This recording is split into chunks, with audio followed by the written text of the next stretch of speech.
Good evening, Sir Obispo, and to all my classmates in this subject, Trends and Issues in the Public Administration. I am Jennifer J. De Los Santos, and I am tasked to report or discuss the Chapter 1, entitled The Governance and Public Administration 1.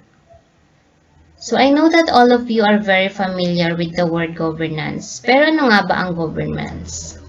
So it is a system and procedures that are intended to ensure the transparency. So why do we need transparency in the government? According to the rules implementing the Code of Conduct and Ethical Standards for Public Officials and Employees, or RA 6713, Rule number 4, the transparency of transaction and access to information states that responsibility ng heads of department, offices, and agencies na mag-establish ng measures and standards na mag-ensure ng transparency and openness in public transaction in the respective offices. So, ang purpose po nito is to inform the public and engage them to the government and governance.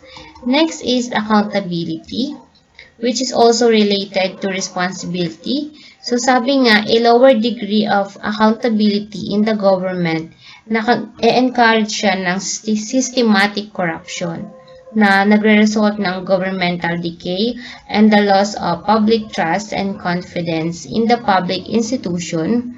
So with that, it may violate the Constitution's mandate. So ano po ba yung Constitution's mandate natin? Ito ay yung public office is a public trust. Governance also ensure the stability ng ating government at ang pagiging responsive nito lalo na pagdating sa public service. Governance also termed as the organs of the government. Or simply, the governance is what government do. And its main purpose is to assure good results following a set of patterns of rules. And speaking of government, there are three branches of the government. These are the legislative branch, the executive, and the judiciary. So, pumunta tayo sa legislative branch. So, this branch is also known as the lawmaking body. This branch create laws, enact and amend different existing laws in our country. And according to the 1987 Constitution, legislative power shall be vested in the Congress of the Philippines, which shall consist of the Senate or the upper house and House of Representatives or the lower house. So, moving on to the Senate of the Philippines or the upper house. This is composed of 24 senators who shall be elected at large by the qualified voters of the Philippines. So, it exists to create and promote a national perspective on national policy in order to build a prosperous, secure, honest, and democratic nation. So, gusto mo ba maging senator? Here are the qualifications. Number 1, natural-born citizen of the Philippines. Next is at least 35 years old. Siyempre, dapat ikaw ay marunong bumasa at magsulat. A registered voter and a resident of the Philippines for not less than 2 years before election day. So currently, the Senate President is Senator Vicento Tito C. Soto III. So the Senate President is the presiding officer and the highest-ranking official of the Senate of the Philippines. At siya rin yung pangatlo sa pinakamataas at pinakamakapangyarihang opisyal in the government of the Philippines. At he is elected by the entire body to be their leader. So, yung mga senator, nag-elect sila ng magiging leader ng Senate of the Philippines. At yun na nga, si Tito Soto ang kanilang napusuan. Next is the House of Representatives or the lower house. So, this House of Representatives shall compose of not more than 250 members unless otherwise fixed by law.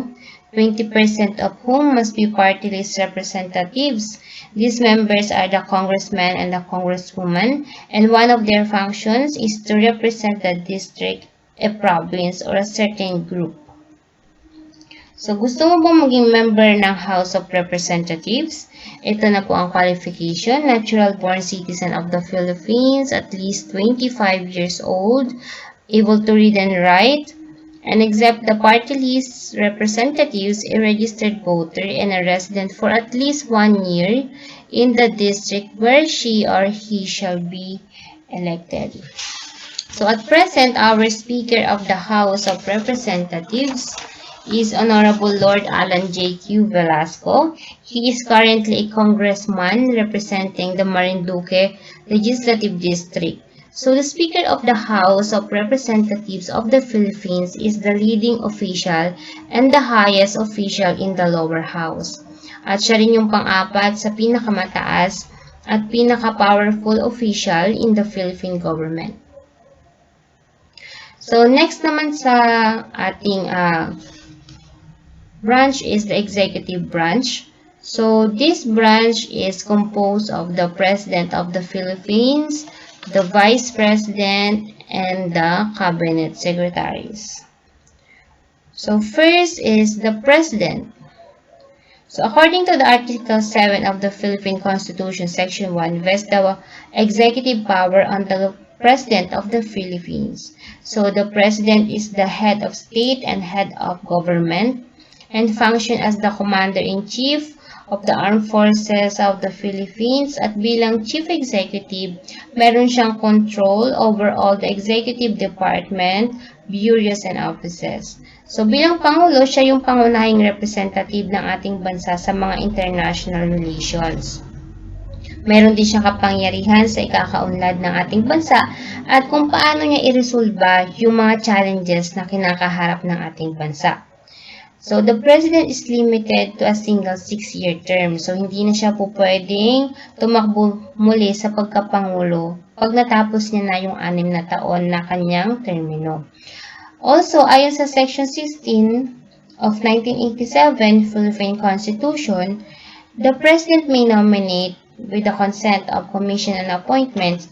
Pwede siya mag-appoint ng heads of the executive department, ambassadors, and other public minister and consuls or officers sa armed force from the rank colonel or naval captain at iba pang officers whose appointments are vested in him in this Constitution. Subalit, ito ay may sasakatuparan lamang kung ito ay ma-approve ng Commission on Appointment. So, bilang Pangulo or bilang Commander-in-Chief ng Armed Forces of the Philippines, siya ay may power na magbigay ng orders, directives, and plan to address yung violence in the country like invasion, war, or rebellion. So, example na niyan is yung nangyari sa Marawi, yung Marawi Siege. So, nag-declare siya doon ng martial law. Diba? So, may kapangyarihan din ng Pangulo na magbigay ng pardon or kapatawaran sa mga taong nagkasala sa batas according to Section 19 of the Constitution. At responsibility din naman ng Pangulo na mag-report sa Senate and to the Congress, lalong-lalo na kung may kinalaman ito sa international agreement at sa mga kaperahan ng ating bansa. So, napakarami pang responsibilities ng President ng Philippines. So, pwede nyo po yan i-check sa 1987 Philippine Constitution. So, gusto mo bang maging presidente? So, ito na po ang ating qualification. Dapat ikaw ay natural-born Filipino, a registered voter, must be able to read and write, 40 years of age at the day of the election, and must have resided in the Philippines 10 years before the election is held.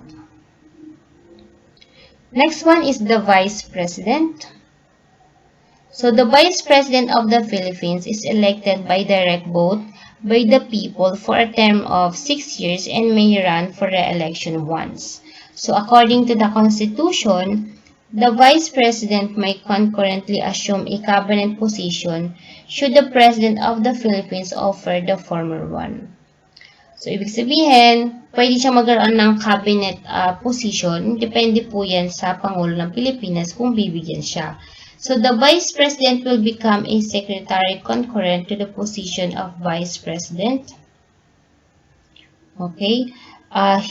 Further, ang Vice President can assume the presidency in case of the death, disability, or resignation of the incumbent president. So, siya yung tinitingnan na papalit kung biglang mamatay, ma-disable, or mag-resign yung ating Pangulo ng Pilipinas. So, example niyan is yung nangyari kay former President Erap Estrada at kay Madam Gloria Macapagal-Arroyo na soon ay naging presidente na. So, ano po ba ang qualifications para maging president? Vice President, I mean. So, kailangan natural-born Filipino ka, a registered voter, must be able to read and write, 40 years of age at the day of the election, and must have resided in the Philippines 10 years before the election is held. So, parehong-pareho sila ng qualification ng pagkapangulo. So, next is the cabinet secretaries. These act as the alter ego of the president, executing with his authority. Yan. The power of the office of the president in the respective department.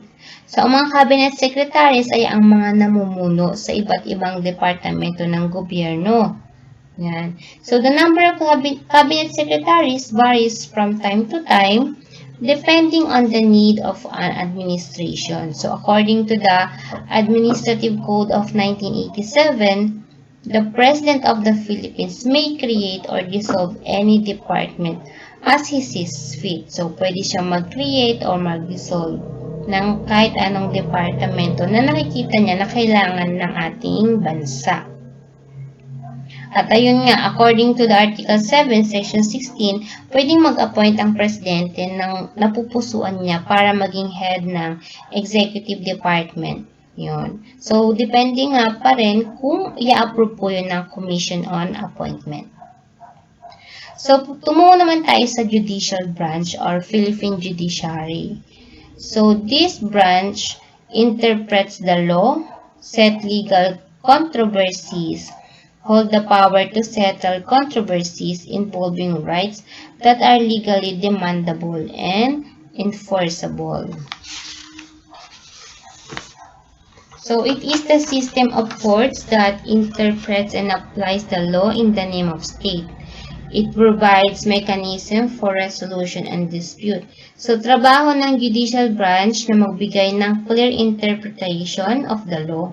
Hindi po gumagawa ng batas ang judiciary branch, pero ini-interpret nila ito and applies it to the facts of each case. So, paano nila malalaman ang isang interpretasyon ng isang batas? Paano nila nalalaman yung interpretasyon ng isang batas? So, depende sa mga kaso na pinag-aaralan nila.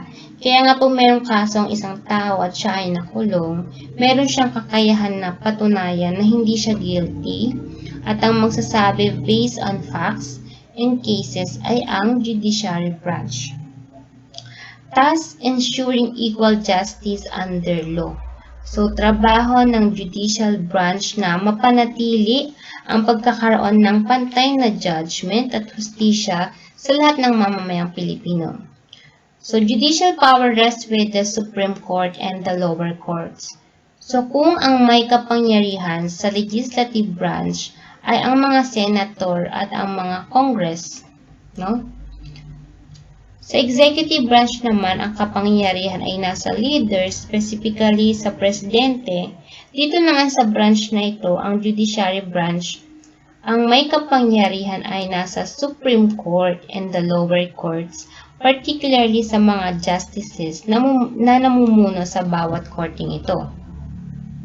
So, yung nakikita yung diagram, makita natin na ang highest court is the Supreme Court at ang mga lower courts ay ang mga sumusunod.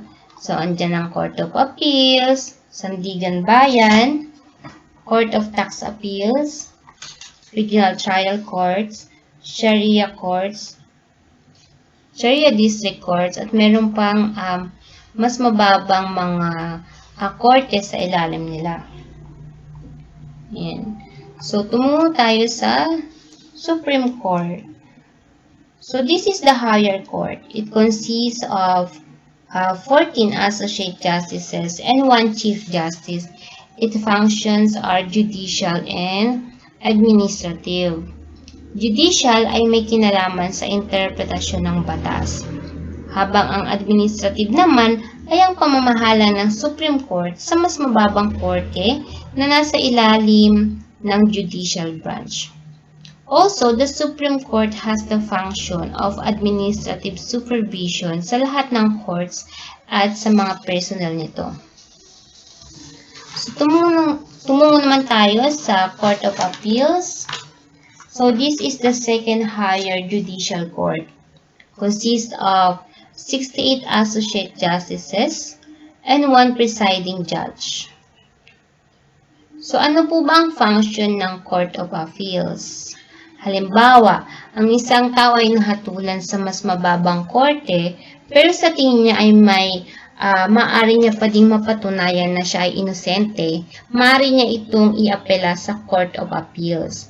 At ang Court of Appeals naman ang magde-decide ng kaso niya based on facts. Yan. So, paano kung sa tingin ng Court of Appeals ay mayroon talagang sala ang taong ito?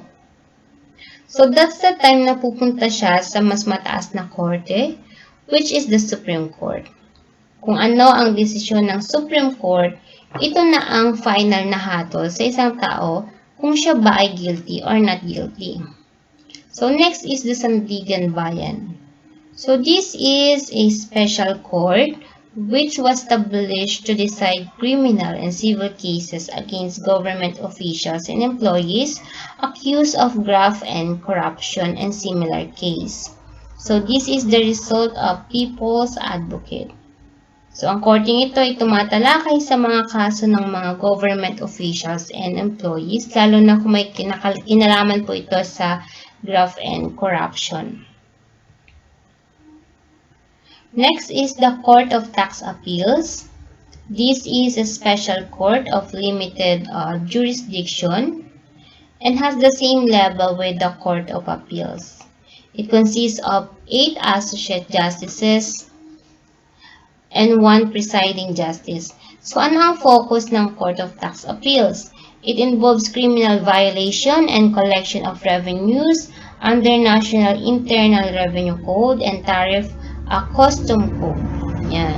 Meaning, ang concern or focus nito ay ang mga issues regarding sa taxation. Next is the Regional Trial Courts. So, it was established among the regions of the Republic. It exercised exclusive jurisdiction in all criminal cases, not within the courts, except those falling under exclusive and concurrent jurisdiction of the Sandigan Bayan. So, RTC holds cases of serious crimes like murder, robbery, and others. So, the function of regional court is to hear the cases that are not under the jurisdiction of other cases na nabanggit natin kanina. So, next one is the Sharia District Courts. So, equivalent to the regional trial courts established in specified provinces in Mindanao, where the Code of Muslim Personal Laws of the Philippines is being enforced. So, clearly, ang sakop lang ng court na ito ay ang mga Muslim. Katulad ng ibang korte, limited lang ang jurisdiction ng court na ito dahil nakabase lamang ang desisyon nila sa Code of Muslim Personal Laws. Yan. So, composed of 5 Sharia District Courts and 51 Sharia Circuit Courts. So, ang desisyon ng Sharia is final. Hindi siya katulad ng ibang korte na pupwede ka pang umapela hanggang sa pinakamataas na korte. So, currently, ang Chief Justice of the Philippines is Honorable Alexander Gajon Gesmundo at na-appoint siya noong April 2021. So, the Chief Justice of the Philippines or punong mahistrado ng Pilipinas, siya yung nagpe-presides over the Supreme Court of the Philippines at siya yung pinakamataas na judicial officer of the government of the Philippines. So the Chief of Justice is appointed by the President based on the nominees prepared by the Judicial and Bar Council. So ang retirement age ng Chief of Justice is 70 years old at wala po itong term limit. So let us now proceed to the local autonomy principles, or simply means decentralization. So alam ko you are all familiar na po with decentralization dahil na-discuss na ito ni Sir Obispo last April 4. Pero discuss pa rin natin siya as part of my topic, no? So we all know that decentralization is transferring of authority and responsibility from central government to local government at authorizing local levels to exercise decision-making authority over its constituents. So, binibigyan ng kakayahan yung ating mga local government ng power para sa development ng kanilang community. Para sa ganun, is hindi na sila nakadepende sa national government. And according to 1987 Constitution, Article 10, Section 2, the territorial and political subdivision shall enjoy local autonomy. So, ano po ba yung territorial and political subdivisions? So, ito yung mga provinces, cities, municipalities, and barangays. And according naman sa Local Government Code of 1991, devolves and decentralized power and resources and responsibilities from the national government to local government. So, the national government, they make general policies. Yun namang local government, they create a specific action to respond to local issues. They also contribute to developing national policies. So, decentralization serves many purposes. So, ano-ano po ba ito? Number one is for flexibility and efficiency. Why?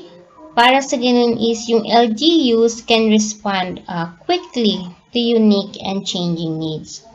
Next one is for innovation, because LGUs know the local situation best and can find appropriate ways of responding to local issues. So, sila yung nakakaalam kung paano nila i-address yung mga local issues. Next one is for greater commitment and ownership. Why? Because LGUs are the main stakeholders on the ground. At para pa lalo nating maintindihan, please watch this video. Your local government, whether province, city, municipality, or barangay, will have to take heed to this Section 16 entitled General Welfare. It says, every local government unit shall exercise the powers expressly granted, those necessarily implied therefrom, as well as powers necessary, appropriate, or incidental for its efficient and effective governance, and those which are essential to the promotion of the general welfare.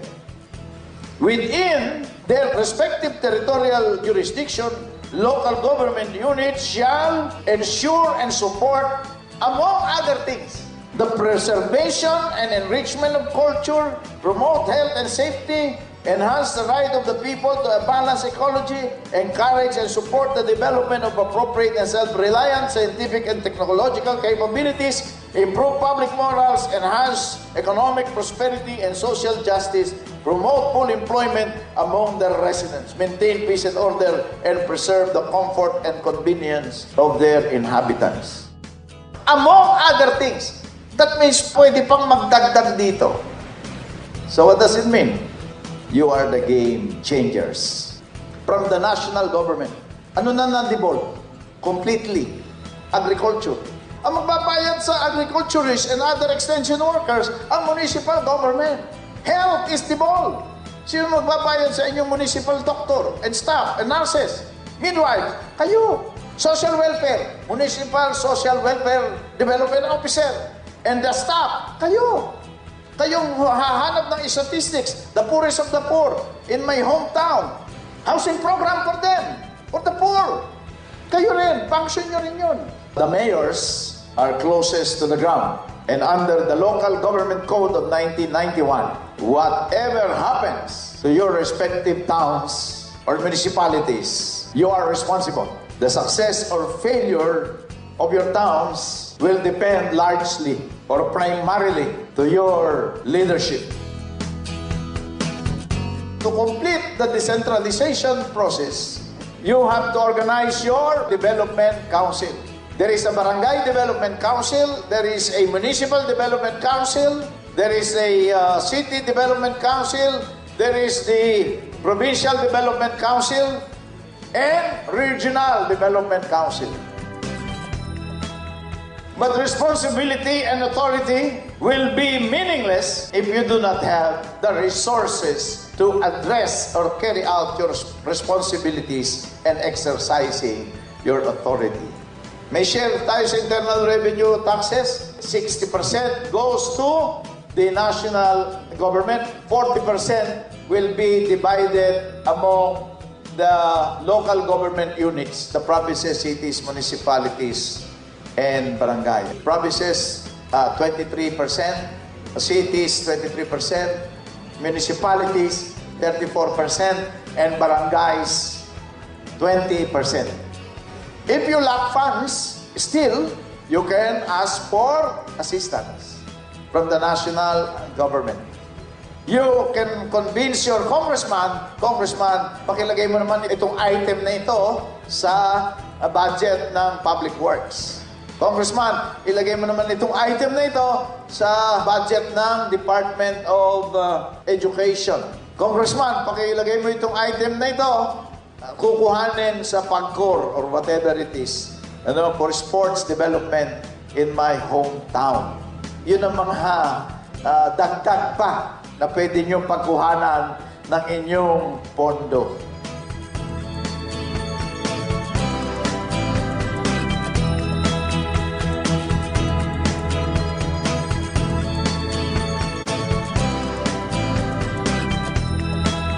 Let us now talk about the Philippine Administrative System or the PAS.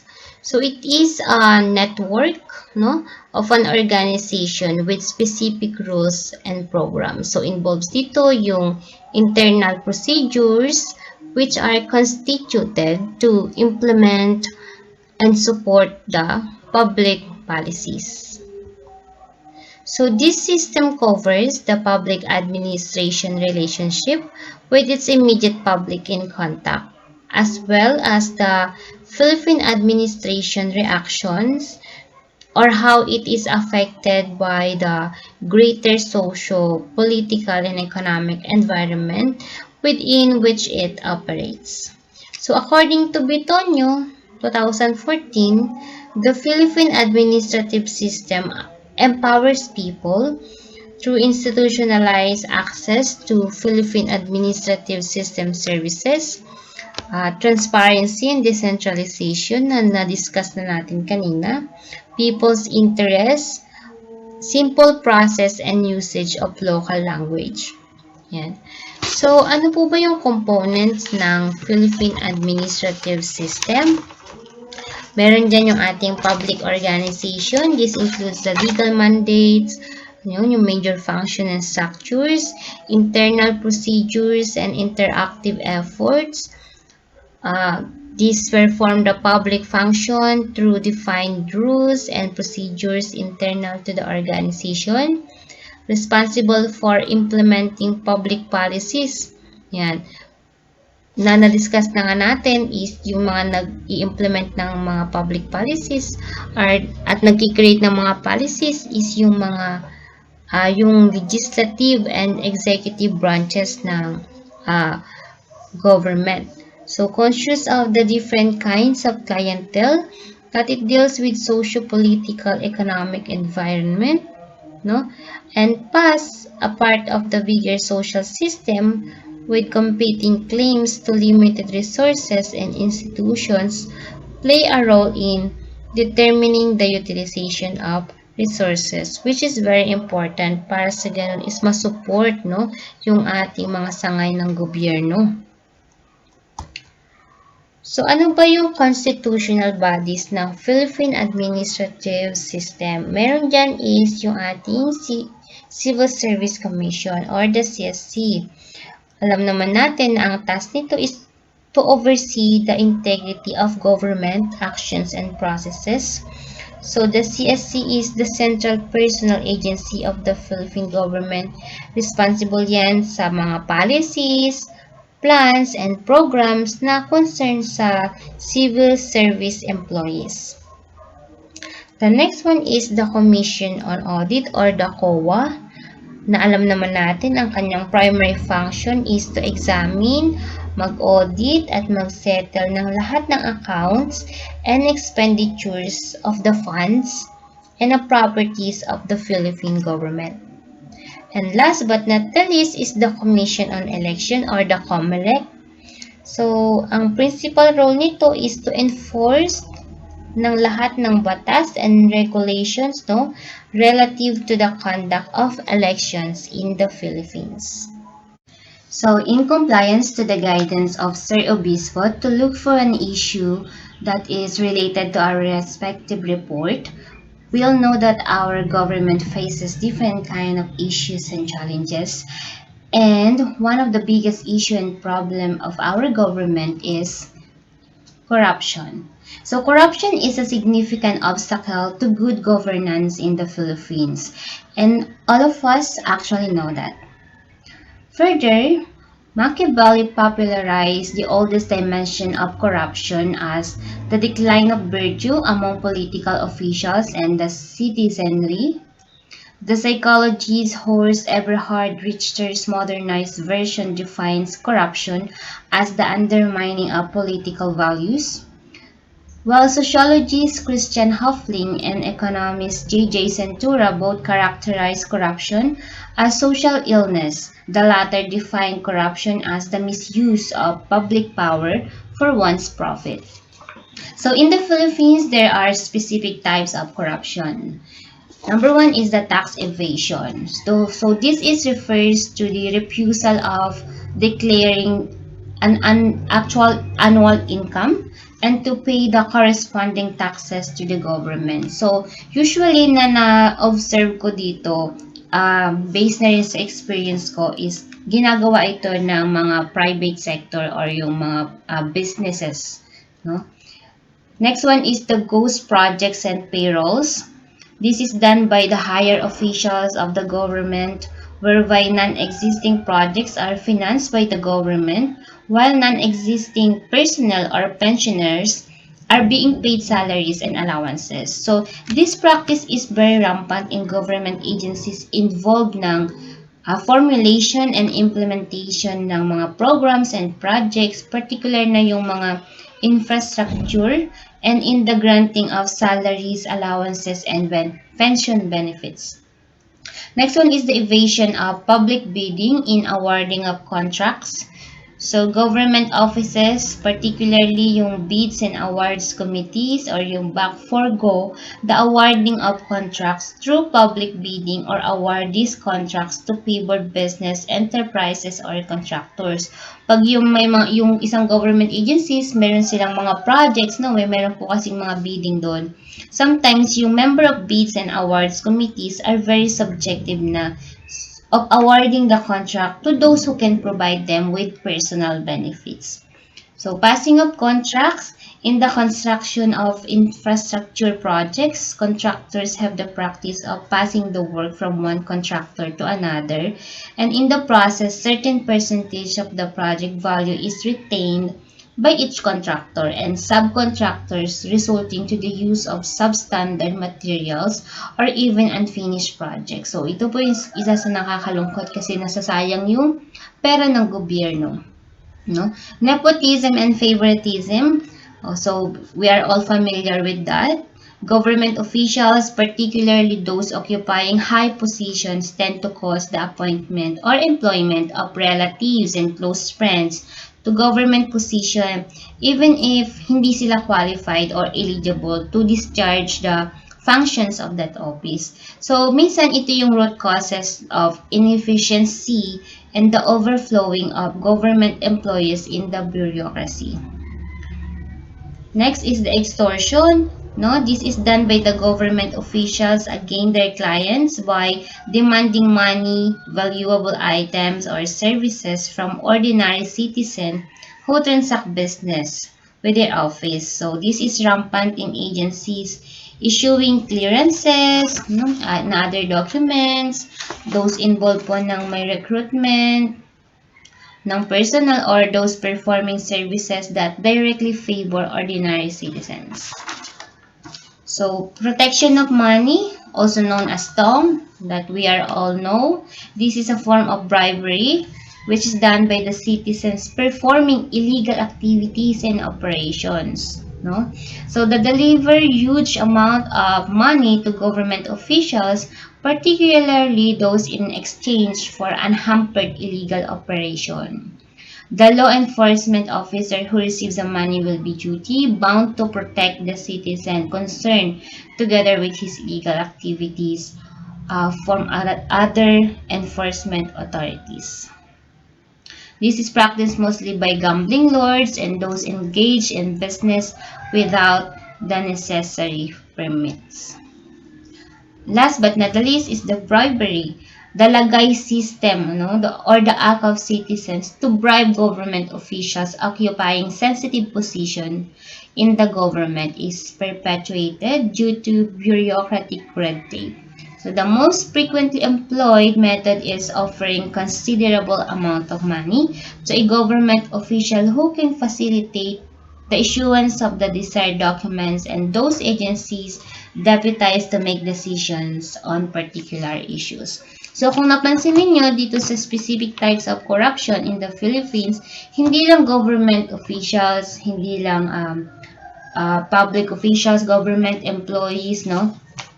Yung may contribution kung bakit may corruption sa ating bansa. So even yung citizen, yung mga private sector, businesses, no? Meron silang contribution kung bakit nagkakaroon ng corruption sa ating bansa. So that our government put measures, no, to control graft and corruption in our country. Number 1 is the 1987 Philippine Constitution, Article 11 entitled Accountability of Public Officers states in Section 1 that public office is a public trust. So, sinasaad dito na ang public officers and employees must at all times be accountable to the people, serve them with utmost responsibility, integrity, loyalty, and efficiency, act with patriotism and justice, and lead modest lives. And ayon din sa Section 2 of the same article states that yung ating President, Vice President, members of the Constitutional Commissions, at saka yung Ombudsman ay maaari silang maalis sa kanilang office from impeachment dahil pag sila ay na-connect, no, or nagkaroon sila ng issue about sa bribery and graft and corruption. Pag ito po ay napatunayan. So, Republic Act number 319, also known as the Anti-Graft and Corrupt Practices Act of 1960. So, dito naman ini-enumerate yung mga corrupt practice of any public officers, declares them unlawful, and provides the corresponding penalties of imprisonment. So, between 6 to 15 years yung pwede silang makulong. No?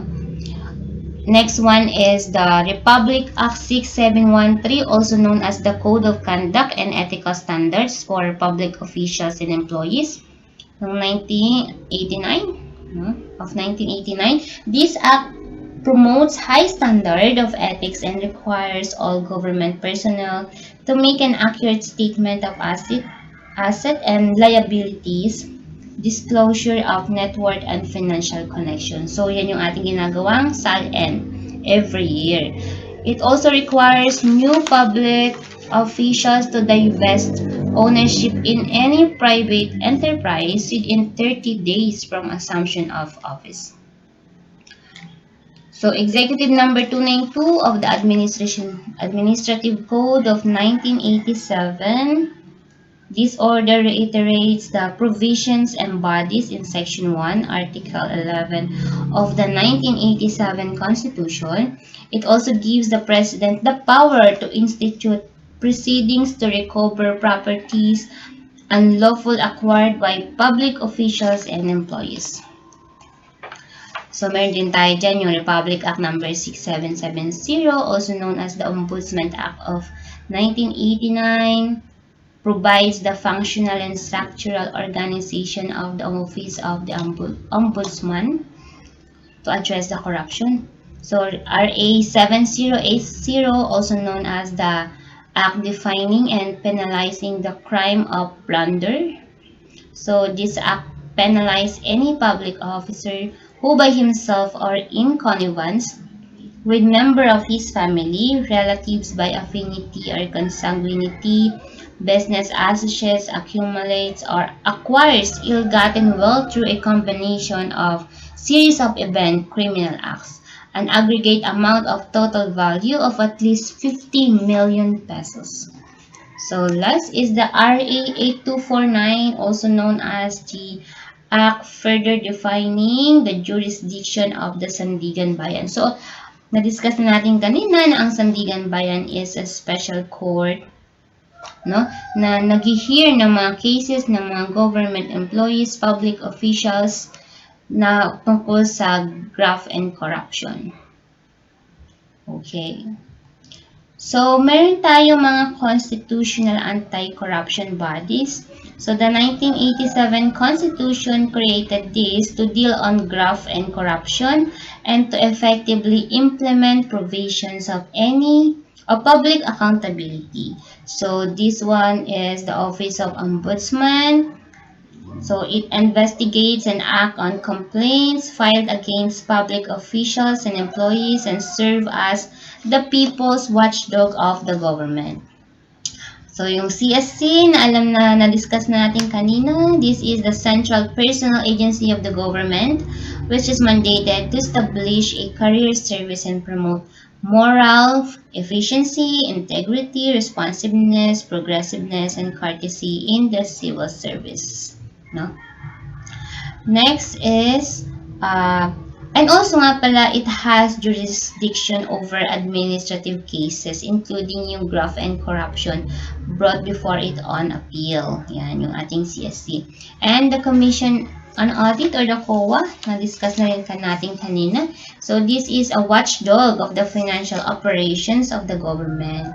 So, it is empowered to examine, audit, and settle all accounts pertaining to the revenues and receipts of and expenditures or uses of funds and property under the custody of the government agencies and instrumentalities. At yung ating Sandigan Bayan, yung ating Anti-Graft Court of the Philippines. Yan. So, other governmental bodies are the Department of Justice, NBI, PNP, Presidential Anti-Corruption Commission.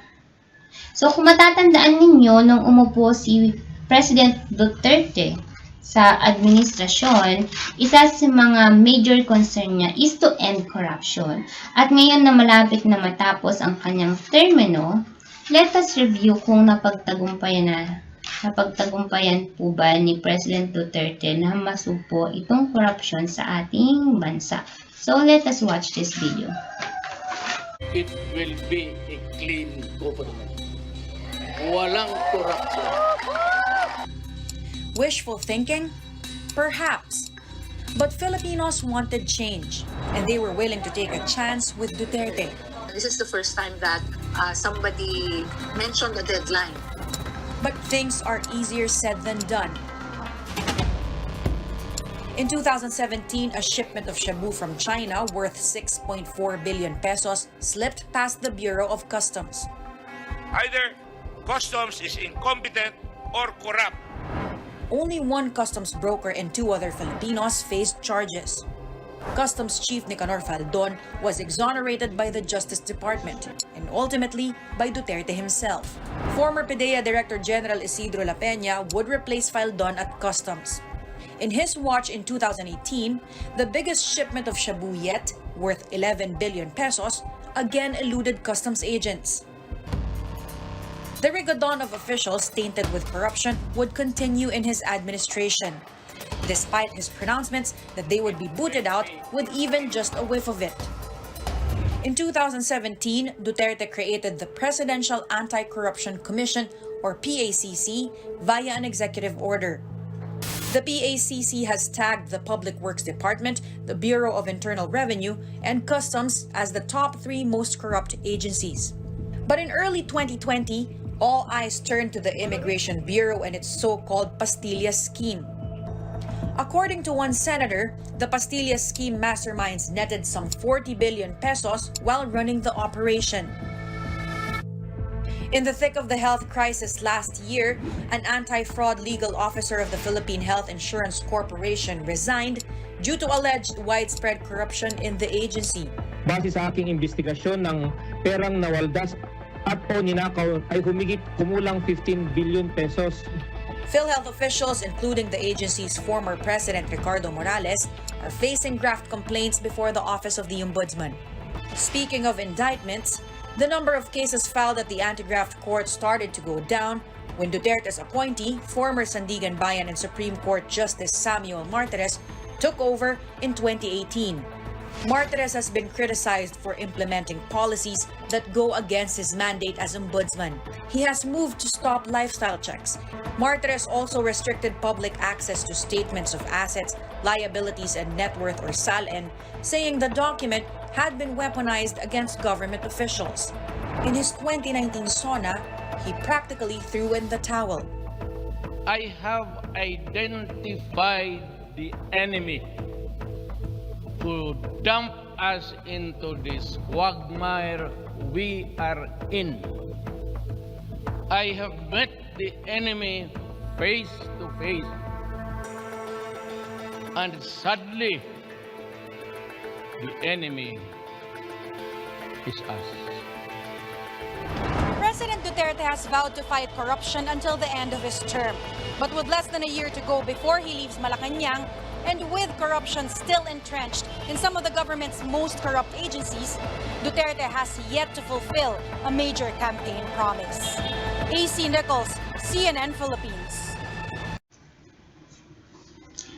So, based po sa news, clearly na hindi po nagtagumpay ang ating Pangulo sa pagpuksa ng corruption sa ating bansa.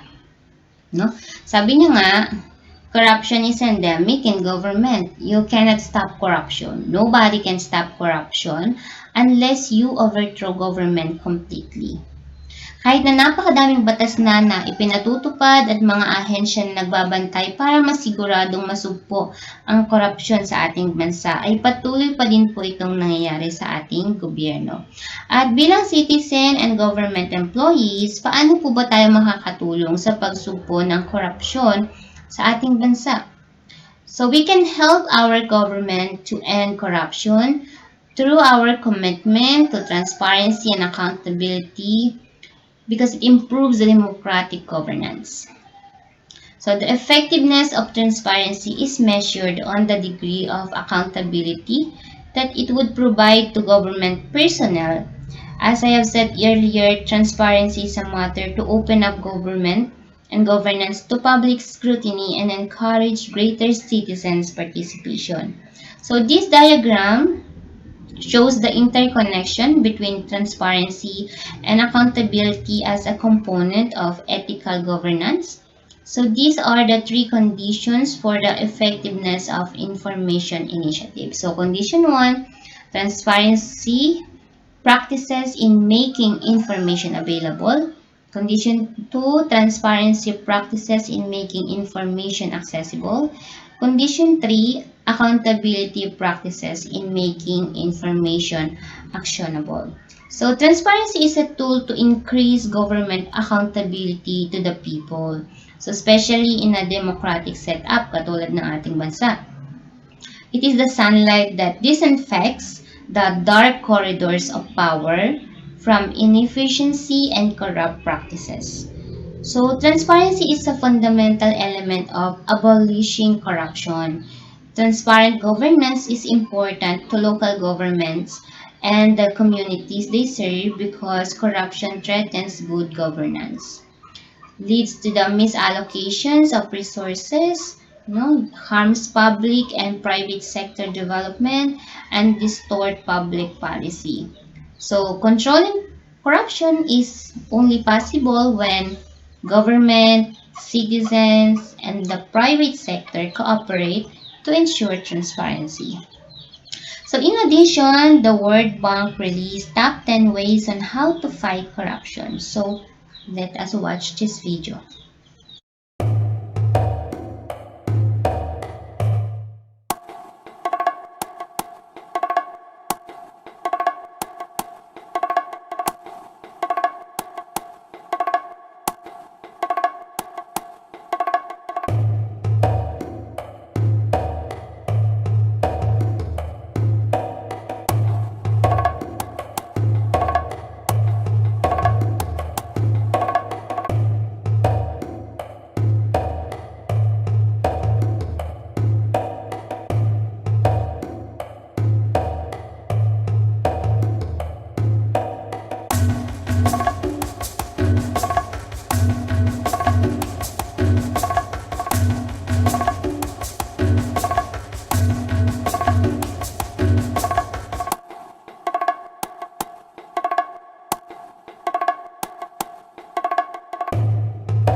So that's all my report for this evening. But before I end this report, just want to remind everyone that all of us can have a significant contribution to stop corruption in our country.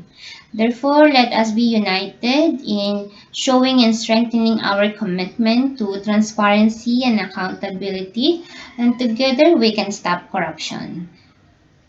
Thank you and have a good night.